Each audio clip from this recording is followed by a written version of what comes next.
আসসালামু আলাইকুম প্রিয় দর্শক, আপনারা নিশ্চয়ই খেয়াল করেছেন যে গত দুদিন ধরে একটা ঘটনা, যারা নাকি বিশেষ করে গাবতলী এলাকায় থাকেন তারা জানেন, এবং আজকে এটা বিভিন্ন মিডিয়াতে এসেছে যে গাবতলীর গরুর হাটের ইজারা নিয়ে কি একটা ভয়ঙ্কর কাণ্ড কারখানা চলছে, একটা নির্লজ্জ বেহায়াপনা চলছে আমি বলবো।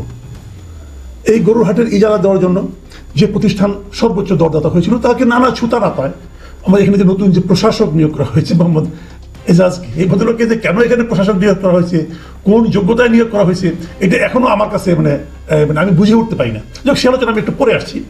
তো যিনি সর্বোচ্চ দরদাতা হয়েছেন তাকে দেওয়া হয়নি কাজটা, বলে কি ওটা নাকি পদ্ধতিগত ভুল আছে।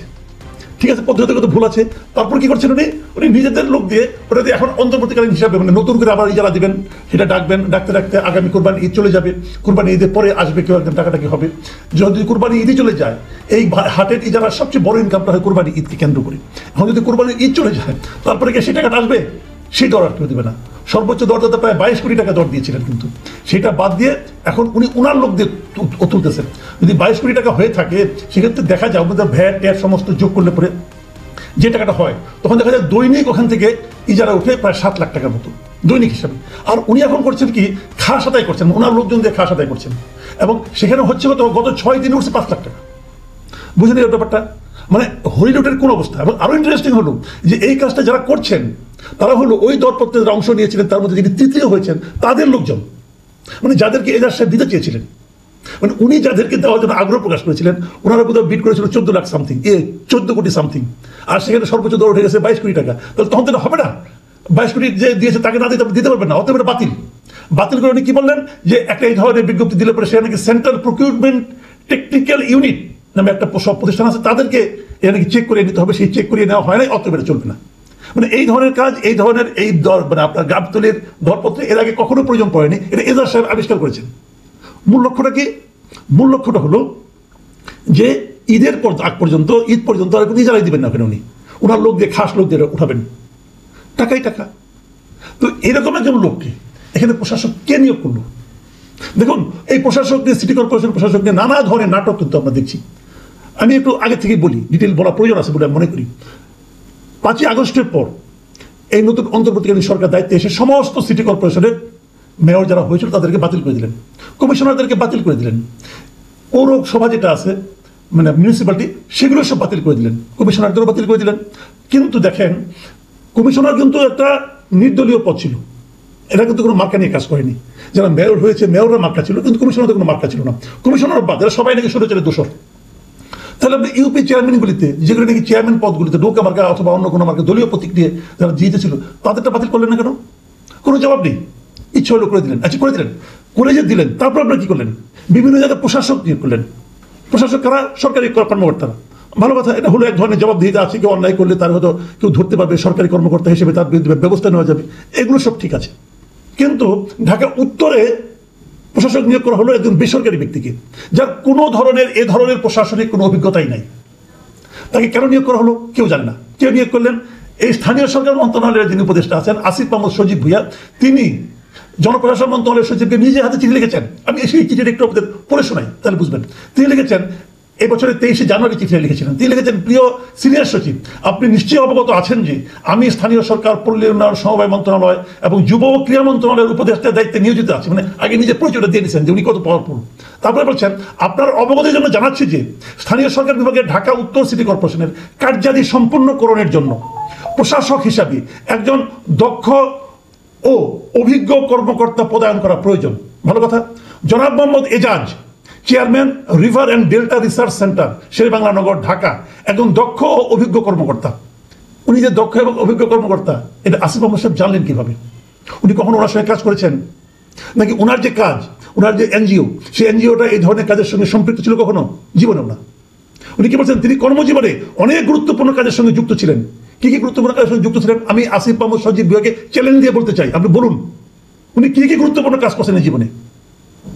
তারপর বলতেছে, তাকে ঢাকা উত্তর সিটি কর্পোরেশনের প্রশাসক হিসেবে প্রদান করা হলে এই প্রতিষ্ঠানের কাজের গতি বৃদ্ধি সহ প্রতিষ্ঠানের ভাবমূর্তি উজ্জ্বল হবে বলে আমি মনে করি। উজ্জ্বল হয়েছে? গরুর মাঠ দিয়ে তো সেরা বেড়া বাড়াই ফেলেছে, লেজে গোবর অবস্থা। একটা গরুর মাঠের ইজারা ঠিক দিয়েছে যে যিনি নাকি এলোমেলো অবস্থা করে ফেলেন, তার কারণে নাকি ভাবমূর্তি উজ্জ্বল হচ্ছে সিটি কর্পোরেশনের। তো এই ধরনের লোক উপদেষ্টাও হয়েছে, এই ধরনের লোক প্রশাসক হয়েছে সিটি কর্পোরেশনে, নগর পিতা হয়েছে। সিটি কর্পোরেশন ঢাকার রাজধানীর কেন্দ্রস্থলে সবচেয়ে গুরুত্বপূর্ণ যে সিটি কর্পোরেশন, তার প্রশাসক হয়েছে এই ধরনের লোক, যার অতীত কর্মকাণ্ড সম্বন্ধে সুস্পষ্ট কোনো ধারণা কারো নাই। এই যে ওনার যে এনজিওটা, যে river and delta research centre, এটা সম্বন্ধে কার কি ধারণা আছে? এর ওয়েবসাইটে যান না, যাই দেখেন, এদের দেখলে আপনার হাসি উঠবে। একটা মোহাম্মদপুর এখানে একটা অফিস দিয়ে তারা এটা করতেছে। উনি এক সময় নদীর দালাল, নদী নিয়ে অনেক কাজকর্ম করেছেন, যে কাজকর্মগুলো করেছেন সেগুলো বলার চেয়ে না বলা ভালো। ওনার সম্বন্ধে অনেক খবরই জানি আমরা, যারা বাংলাদেশের নদী নিয়ে কাজ করেন জিজ্ঞাসা করে দেখবেন এদের সেবার ইমেজটা কি। হ্যাঁ, ওনার দুজন খুব ওনাকে পছন্দ করেন, ওনার সাথে খুব ভালো সম্পর্ক, এরকম আরো দুজন অবশ্য মানে উপদেষ্টা আছেন, তাদের তদবিরে যে হয়েছে এটা আমরা জানি। এই লোককে দিচ্ছে এই কাজ করতে। আচ্ছা ঠিক আছে, আসিফ মাহমুদ সাহেব তাকে দিচ্ছেন। আসিফ মাহমুদ সাহেব আবার কি বলতেছেন এখন দেখেন। এই যে চট্টগ্রামে মামলা করে আপনার সিটি কর্পোরেশনের মেয়র হিসেবে শাহাদাত সাহেব হলেন, বিএনপির প্রার্থী ছিলেন উনি, আদালত তাকে নিয়োগ করলো, ভালো কথা। ঢাকা সিটি কর্পোরেশনে ইশরাক হোসেনকে আদালত রায় দিল যে এখন ইশরাক হোসেন মেয়র হবে। এইগুলি নিয়ে কিন্তু আবার আসিফ মাহমুদ সাহেবের বিরাট আপত্তি। গত কয়েকদিন আগে, গত শুক্রবারে এই আসিফ মাহমুদ সাহেব একটা কথা বলেছেন, খুব মারাত্মক কথা। কিন্তু ওনার বক্তব্য হলো এই যে হয়েছে পট পরিবর্তনের মাধ্যমে যারা নাকি মানে আপনার পরিবর্তনের পর নির্বাচন আগে হেরে এখন আদালতের মাধ্যমে যারা এসেছে, তাদের ব্যাপারে আসিফ মাহমুদের বক্তব্য হলো যে আদালতের মাধ্যমে আসা নাকি আগের নির্বাচনটাকে জাস্টিফাই করা। এটা হলো ওনার বক্তব্য। অতএব তাদের নাকি পলিটিক্যাল পার্টিগুলো নাকি উচিত হয়নি, ওই ধরনের মন্তব্য করেছেন। যদি উচিত না হয়ে থাকে, ভালো কথা, উচিত হয়নি, তাহলে কিভাবে করে উচিত হতো? আদালত বলতেছে ওনার মেয়র হওয়া উচিত, আর আপনি বলতেছেন এটা নাকি পলিটিক্যাল পার্টিগুলি উচিত হয়নি। তাহলে কোনটা উচিত? আপনি যেটাকে নিয়োগ দিয়েছেন, ভাই আপনার লজিকটা কি, এটা বুঝান না। আপনি যে একজন লোককে নিয়োগ দিয়েছেন, তাকে নিয়োগ দেওয়ার পেছনে আপনি কি লজিক কাজ করেছে? আপনার মনে হয়েছে, আপনি কে হে ভাই? আপনি মনে করলে আপনার ইচ্ছা অনুযায়ী দেশ চলবে, আপনার ইচ্ছা অনুযায়ী ঢাকা সিটি কর্পোরেশন চলবে? আপনি এই ধরনের ইচ্ছা পোষণ করার যোগ্যতা রাখেন? কিভাবে রাখেন? কোন যোগ্যতা রাখেন আপনি? আপনি কিভাবে এক্সপার্ট? আমরা কতগুলি আনারি লোকের হাতে দেশের দায়িত্ব দিয়ে বসে আছি, ওদের লজ্জা সরব নাই, লজিক তো বাদের কথা। এখন আমি আসিফ মাহমুদকে বলবো, আপনার যদি আত্মসম্মান থেকে থাকে, তাহলে আপনি যাকে সুপারিশ করেছেন তার কর্মকাণ্ডের বিচার করেন, পারলে পরে পারবেন? দেশে যে রাজস্ব ব্যয় হচ্ছে, যেখানে প্রতিদিন 7 লাখ টাকা আসতো, সেখানে যে 6 দিনে 5 লাখ টাকা আসলো, তার আপনি কি ব্যাখ্যা দেবেন? তার কি ব্যাখ্যা দেবেন? 6 দিনে আসা আসলো 42 লাখ টাকা, সেখানে আসছে 5 লাখ টাকা। লুটপাট হচ্ছে, এবং লুটপাট কারা করছে? ওরা আবার এসে আবার জড়িত লোকাল কিছু বিএনপির পান্ডারা। তো এই তো দেশ এইভাবে চলছে। এই অপচয়ের দায় কে নেবে? আমি মনে করি এই সমস্ত ব্যাপারে সরকারের এবং প্রধান উপদেষ্টারও নজর দেওয়া উচিত। আপনি কেন কোন বিবেচনায় কারে কোন উপদেষ্টা বানিয়েছেন, এটা কিন্তু ছেলে খেলা না ভাই। আপনি দেশ দিয়ে ছেলে খেলা করতে পারেন।